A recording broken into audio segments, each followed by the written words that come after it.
Olá, boa tarde. Tá funcionando? Bom, vou me apresentar, acho que muita gente que já me conhece, mas eu trabalho com internet há mais de 10 anos. Tive uma passagem rápida no UOL antes disso, daí fui para Try. Comecei a trabalhar com conteúdo na Som Livre, depois passei a trabalhar com usabilidade na Try, como muita gente. Depois eu fui fazer AI e entrei na Abril, primeiro como PO, depois como consultora de arquitetura de informação lá para dentro, e por fim como gerente de UX. Há quatro meses eu estou na Local Web, também liderando ali a equipe de UX, de experiência do usuário da Local Web. Queria fazer uma pergunta para vocês. Quem aqui trabalha junto a equipes de desenvolvimento ágil? Vocês já trabalharam com a metodologia Scrum? Kanban? E Lean? Tem alguém aí. Da Local Web.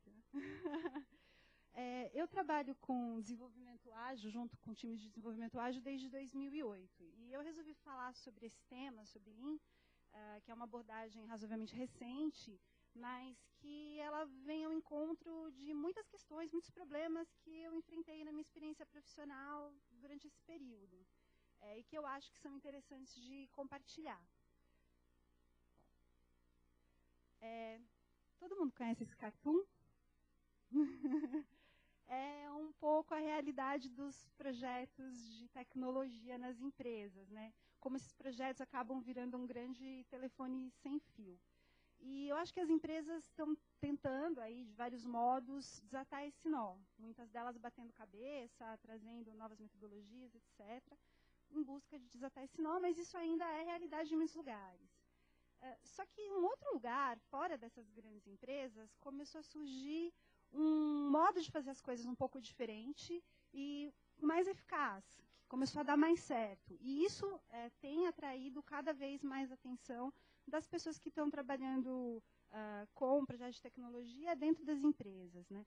Esse outro lugar começou a empregar coisas melhores, coisas mais baratas e mais eficazes, e fez todo mundo olhar para lá.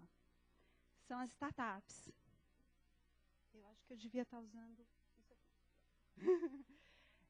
Bom, as startups viraram referência de empreendedorismo digital, de inovação, de tudo que tem de mais interessante acontecendo aí no mundo dos produtos, né? Algumas delas até ameaçando aí grandes empresas, competindo, disputando o mercado com essas empresas. Mas o que esses caras, de fato, fazem de diferente? Esse jeito de trabalhar das startups foi meio que documentado, sumarizado, aí, tentado, traduzido, popularizado por esse livro e por esse cara, o Eric Ries, o The Lean Startup. É um livro lançado em 2011, já vendeu mais de 90 mil cópias, best-seller da Amazon, do New York Times, uma referência para muita gente que está trabalhando aí com empreendedorismo digital. Lean quer dizer enxuto. E os princípios do Lean, acho que podem ser bem sumarizados nessas 3 frases, né? Reduza o desperdício, fracasse rápido e aprenda rápido. Nesse universo, o fracasso não é exatamente um grande pecado, desde que ele aconteça logo e ele te traga um aprendizado interessante, né? O importante aqui é realmente você ter essa noção, aprender e manter o foco no essencial e manter a agilidade. É do Lean que vem esses 3 conceitos que eu acho que muita gente já pelo menos ouviu falar. O primeiro é o MVP, o mínimo produto viável. E eu sei que muito arquiteto de informação, designer de interação, fica com o coração apertado quando ouve falar em MVP, porque projeta uma coisa, gostaria de fazer uma coisa super legal, completa, etc. E fala, putz, mas não vai entrar, está no MVP. O desenvolvimento contínuo, que seria realmente a evolução do MVP, né? Então, vamos fazer um MVP, lançar, e aí vamos começar a realmente evoluir esse produto. E as métricas de uso do produto. Essas métricas aqui eu estou ressaltando essas métricas AA, RRR, que são as métricas que significam aquisição de clientes, ativação, retenção, ou seja, quando o cara vira seu cliente de fato, receita, quando ele começa a pagar, te dá dinheiro de verdade, e recomendação, ou seja, quando ele vira um porta-voz do seu produto. Elas completam o ciclo de uso de um produto. Então, esses três conceitos aqui são bem importantes, estão sendo bastante, como é que eu posso dizer, as equipes de desenvolvimento ágil estão olhando muito para isso e estão tentando trazer isso para o seu dia a dia. A Lean Startup tem um outro ponto importante, que é esse ciclo de iteração, ou seja, qual que é a ideia para esses caras? Você tem uma ideia super legal, num aplicativo, do que seja, de uma feature, de um serviço, de um produto. Você vai lá, constrói, bota na rua, né? E mede. Mede baseado naquelas datas, naquelas métricas, perdão. Analisando esses dados, você aprende e volta a iterar. Então, é esse ciclo bem enxuto que é a mentalidade, o mindset de quem está trabalhando nas startups, quem está mirando esse modelo. É bem legal, né? Tem dado certo, daí tem saído coisas muito bacanas, muito novas. E realmente acho que vale a pena observar o que está acontecendo, como esses caras estão trabalhando. Mas cadê o X, né? O X não está aí, né? Esse ciclo, todo esse conceito de Lean Startup, ele não prevê, ele não contém ainda, não contempla o trabalho dos profissionais das equipes de UX. O modelo das startups hoje não demanda que você tenha um profissional de UX.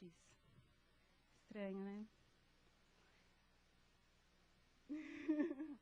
E a gente, né, do nosso ponto de vista, olhando para esse cenário, o que a gente quer? O que um profissional de UX, seja ele arquiteto de informação, designer de interação, pesquisador, por que ele trabalha, para onde ele quer ir? Ele quer solucionar problemas e necessidades dos usuários. Acho que esse é o grande moto que faz as pessoas começarem a trabalhar com o que a gente trabalha. Né? Trazer o usuário para o centro do debate, da discussão, para a gente realmente criar coisas relevantes e entregar valor para esse cara. Agora eu queria falar um pouquinho de qual é o nosso processo de trabalho, né? Já falei um pouquinho dos processos das startups, e eu acho que seria interessante comparar um pouco o que a gente está fazendo para entender como essas duas coisas podem, de algum modo, se casar, se é que elas se casam. Existe... Ih, minha apresentação está quebrada. É o Windows, né? A vida. Estava mais bonitinho. Bom, eu acho que existe um framework de trabalho de UX que está se consolidando no mercado. Onde quer que seja, em todo lugar, a gente está olhando para o trabalho da nossa área, contemplando essas três fases: concepção, implementação e verificação. Na fase de concepção, vai descobrir e definir, criar hipóteses. É aqui que a gente faz pesquisa, que a gente vai criar personas, que a gente vai tentar entender os problemas, levantar essas necessidades, usar todo o nosso arsenal de coisas para entender realmente o que a gente quer fazer. É uma fase de estratégia.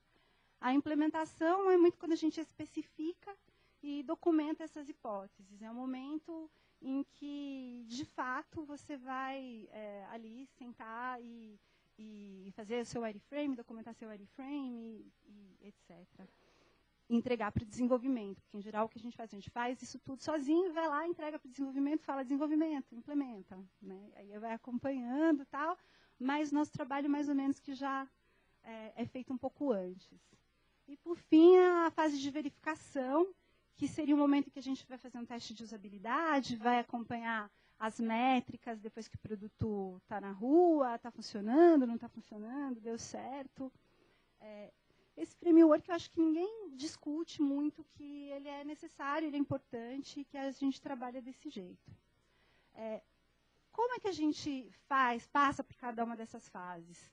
A gente tem realmente um número enorme de metodologias às quais a gente pode recorrer e com as quais a gente pode trabalhar. Mas eu acho que todo mundo aqui, em algum momento, já falou, putz, se eu tivesse mais tempo, eu ia conseguir fazer um projeto muito mais legal. Porque muitas dessas metodologias requerem imersão, requerem tempo. Muitas vezes você fica pensando, por que eu não vou conseguir realmente, não posso ter realmente o tempo que eu necessito para passar, escolher as coisas que são interessantes aqui e fazer cada um dos passos como eu deveria, né? A gente tem muita coisa muito legal no momento da concepção, que eu acho que as pessoas estão olhando mais para essa fase estratégica. A gente acaba trabalhando com as documentações propriamente ditas aqui nesse momento da implementação. E a verificação, que é essa hora do teste, eu acho que no fim é que ela sofre mais ainda no nosso dia a dia. Eu arrisco a dizer que a gente ainda verifica muito pouco se as soluções que a gente fez e conseguiu implementar realmente deram certo. Então, outro ponto importante, que eu também acho que a gente não pode deixar de lado, é onde a gente realiza esse trabalho, onde a gente aplica essas metodologias. A gente trabalha na universidade, a gente trabalha na consultoria e na empresa. Eu não mencionei agência porque eu não conheço o dia a dia da agência. A agência é um lugar que, para mim, é mais distante, mas eu acho que ela estaria mais dentro desse círculo de influência da empresa. Para essas duas primeiras, eu acho que a questão dos entregáveis ela é muito importante, né? Mais importante, às vezes, até do que o próprio produto. Na universidade, você vai fazer um paper, você vai fazer uma dissertação, você vai mostrar o entregável é realmente o resultado do seu trabalho. Na consultoria, o entregável, muitas vezes, é o produto que ela está vendendo, é ali que ela ganha dinheiro, ela precisa mostrar o resultado da pesquisa, ela precisa desse tangível aí, dessa coisa, para mostrar que ela trabalhou. E na empresa? Qual é, de verdade, a importância e a relevância, o valor dos entregáveis? Eu resolvi fazer isso aqui porque eu acho que a gente, na empresa, ainda a gente trabalha muito assim. A gente trabalha um pouco na concepção, sobra um pouco de tempo antes para a gente pensar, tentar levantar as necessidades, etc. Mas durante a implementação, em uma parte desse pedaço, a gente gasta dias e muito tempo realmente trabalhando em wireframe e especificação. Coisas que a gente vai usar como um objeto de comunicação com o resto do time. E como eu estava falando, eu acho que a verificação é o que mais sofre, né? E aí eu queria colocar, de novo, para mim, um ponto importante como é que a gente casa essa visão, esse jeito que a gente ainda trabalha, com aquele ciclo da Lean Startup, aquela ideia de iterações ágeis, de aprendizado, de rapidez. Como é que essas duas coisas vão funcionar juntas? Como é que a gente vai trabalhar junto com esses caras, né? Essa pergunta não é só minha, muita gente, eu acho que já está fazendo essa pergunta. E a resposta é meio por aí, né? O que é uma UX ágil? Isso existe? Como é que funciona? De onde vem? Tem um cara que resolveu dar realmente uma proposta, uma resposta concreta para isso. Que é esse cara, o Jeff Gotthelf.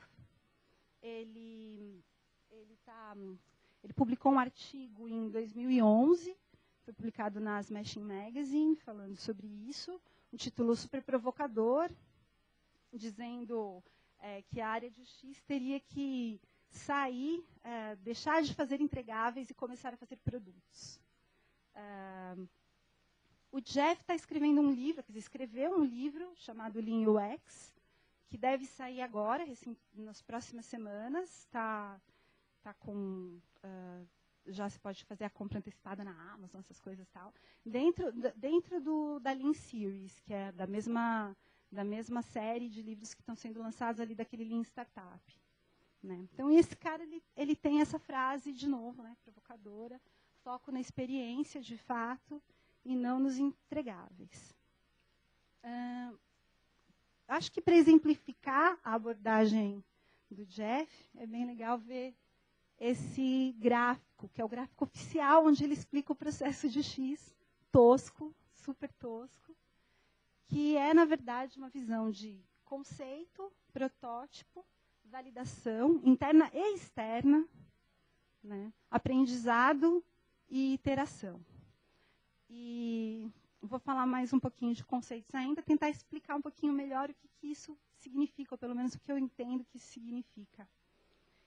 E, para isso, vou voltar lá para o nosso framework de UX.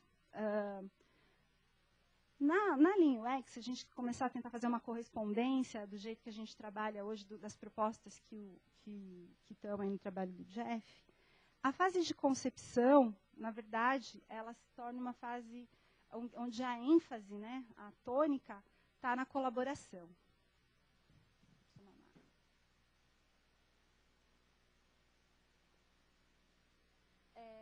Aqui, é preciso realmente envolver todo mundo e abrir um pouco mão do controle da proposta de interface. A fase de implementação é onde ele diz que a gente tem que ser o guardião de uma visão comum, do entendimento comum. E a fase de verificação é a proposta dele, que a gente foca em feedback. O que isso significa? Colaboração. O profissional de UX, ele tem que ser um facilitador, ele tem que ter uma atuação muito forte como facilitador. Ele tem que envolver e trazer para o momento de concepção todas as áreas envolvidas no produto. Desenvolvimento, PO, claro, marketing, QA, quem ele puder, quem ele achar relevante. Ele é o cara que vai ter que trazer essas metodologias e disseminar esse pensamento, os pensamentos, esse mindset do design para essas outras pessoas.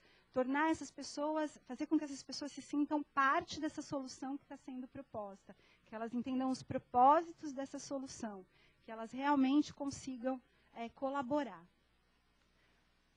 É o fim do designer solitário, segundo o Jeff. O cara que pega os requisitos, senta lá, fica dias atrás do computador, trabalhando na sua solução e falando, não vou mostrar para ninguém, só vou mostrar porque ainda não está pronto, só quando estiver pronto. Então, é polêmico, né? Como é que a gente faz para realmente trazer todas essas pessoas e garantir que o resultado não seja uma coxa de retalhos, não seja um design coletivo. É difícil, mas é interessante. A segunda fase, a fase da visão comum, é o profissional de UX como guardião dessa visão. É esse cara que vai estar, de novo, continuando colaborando, trabalhando muito junto de todo mundo envolvido no processo. É ele que vai ter a capacidade de falar, trazer aquele estratégico que foi consensado no momento da colaboração para essas decisões táticas. Acho que também todo mundo já participou de discussões em que se foge totalmente do objetivo daquele trabalho, se começa a pensar em N outras possibilidades, e essa tentativa de focar seria aí também um papel do profissional de UX. E focar o time nesses resultados, né? Falar, olha, a gente está fazendo isso para isso, a gente precisa que essa feature faça tal e tal coisa. E a fase final, o feedback, que eu acho que é uma das coisas mais interessantes, é a ideia de valorizar o aprendizado e não exatamente a validação. Não é se está certo ou se está errado. O que eu estou aprendendo a partir daquilo.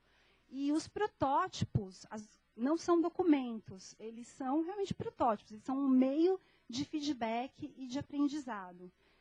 E aí, outro ponto super importante da Lean UX é que você consiga realmente fazer testes com usuários durante todo o processo. Aqui, prototipar, você prototipa e mostra para o seu colega do lado, para o seu chefe, para o desenvolvedor, para o marketing, observe usuários ali navegando e etc. E o que você aprende não pode ficar só com você, você tem que compartilhar.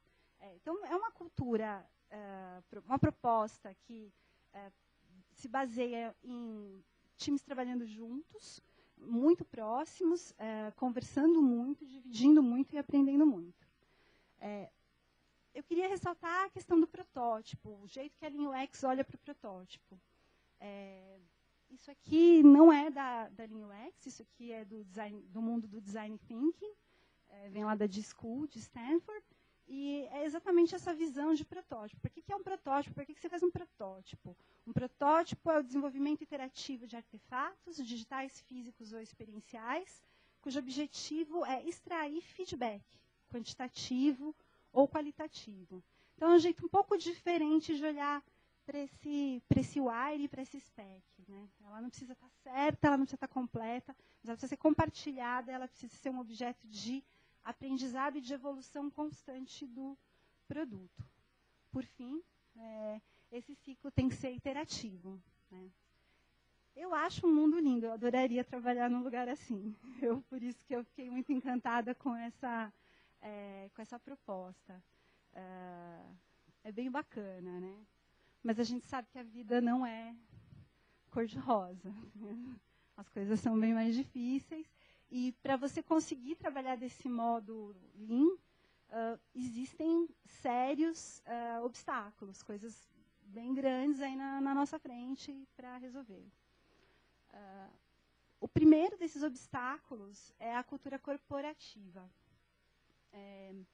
Eu acho que você está trabalhando numa empresa com uma hierarquia muito verticalizada, com muitos silos, as áreas são todas separadas, ninguém fala com ninguém, ninguém pode falar com ninguém, com metas específicas para cada área, metas conflitantes, onde você jamais pode fracassar, é muito difícil você imaginar que você vai implementar a Lean UX.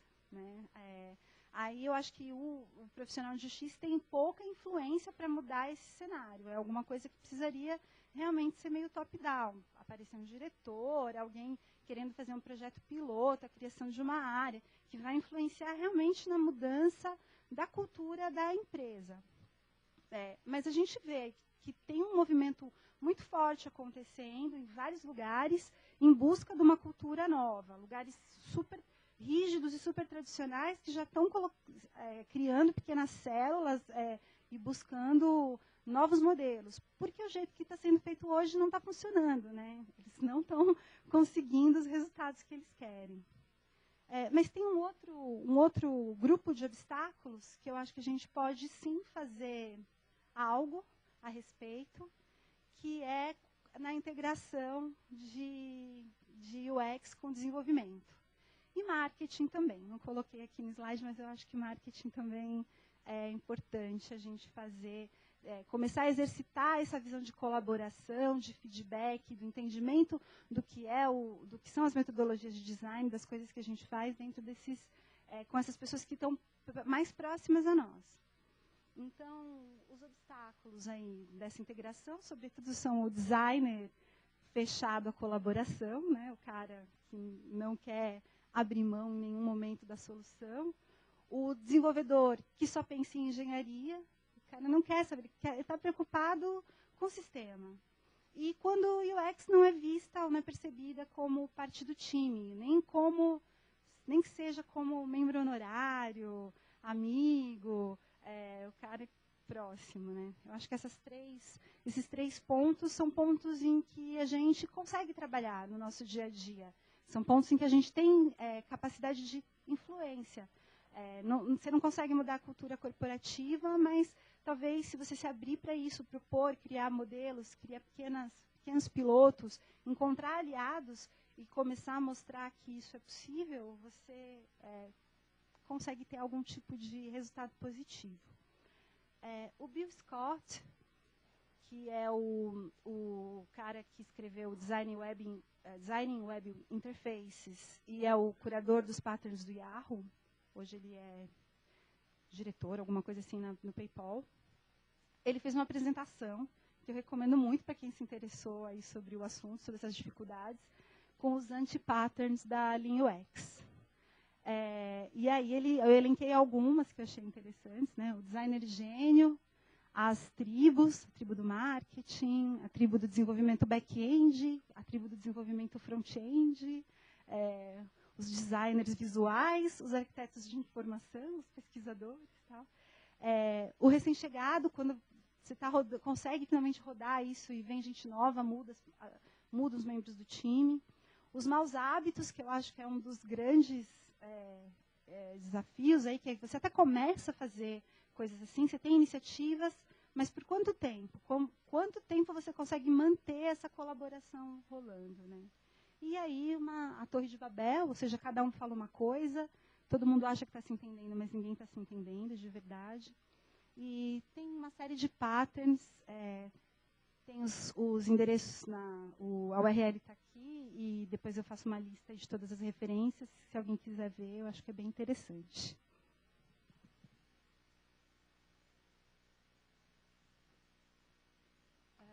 Bom, já vimos aí o que é esse modelo, como é que é difícil aplicar. E agora, assim, o último capítulo também da minha apresentação é falar um pouquinho do que a gente está fazendo, o que está acontecendo na minha vida, na vida da equipe de UX da Local Web. Como é que a gente está tentando trazer isso de verdade para o nosso dia a dia. Porque eu acho que eu tenho olhado para isso, tenho lido sobre isso para realmente tentar implementar. Não adianta, super bacana, super legal, mas e aí? Como é que funciona no dia a dia?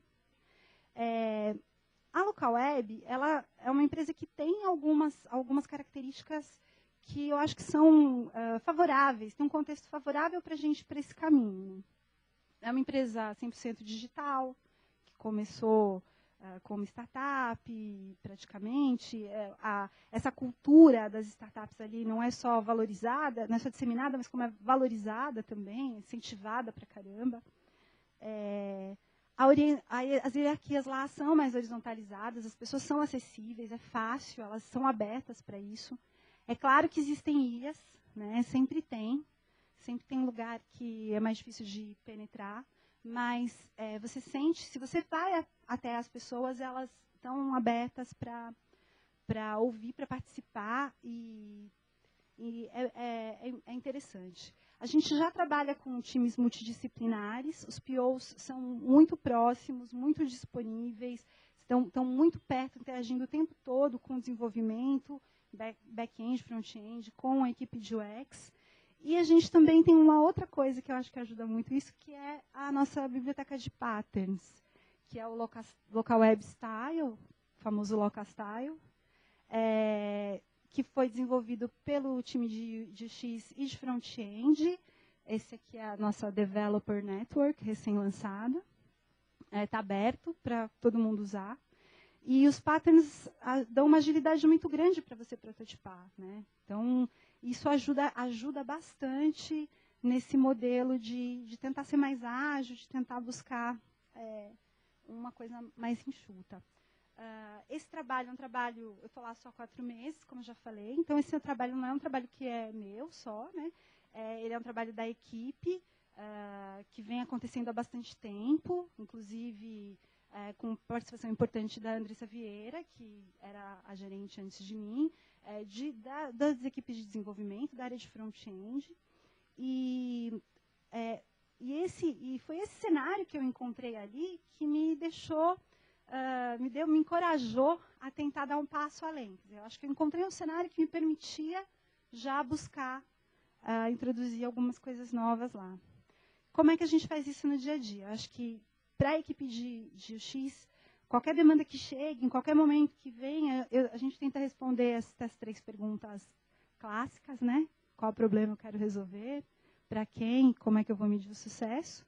E mais 4 perguntas, que eu acho que é o que fazem a gente tentar ser mais ágil. O que eu já sei sobre esse meu problema? O que eu preciso descobrir agora? Qual é o ponto importante? Onde é que a gente vai atacar? E o que eu preciso descobrir agora sobre ele? Quais são os meus recursos para fazer isso? Quem são as pessoas que eu preciso envolver? Quanto tempo eu tenho? Que possibilidades eu tenho? E como eu vou comunicar? Está faltando uma palavra ali no meio.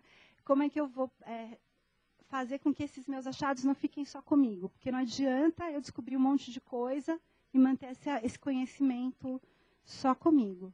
A partir daí, a gente vai lá para o toolkit, né, para aquela lista enorme de metodologias e de entregáveis, e escolhe o que a gente vai usar. O que vai ser importante e eficaz naquele momento.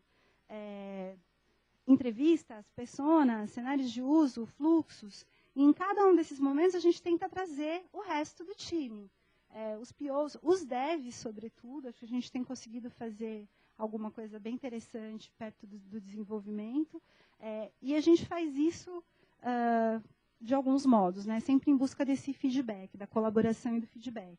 Então, muitos sketches, começa a desenhar, mostra para o cara do lado, mostra para as pessoas de produto, mostra para o chefe, mostra para quem for que seja, testa o entendimento, discute.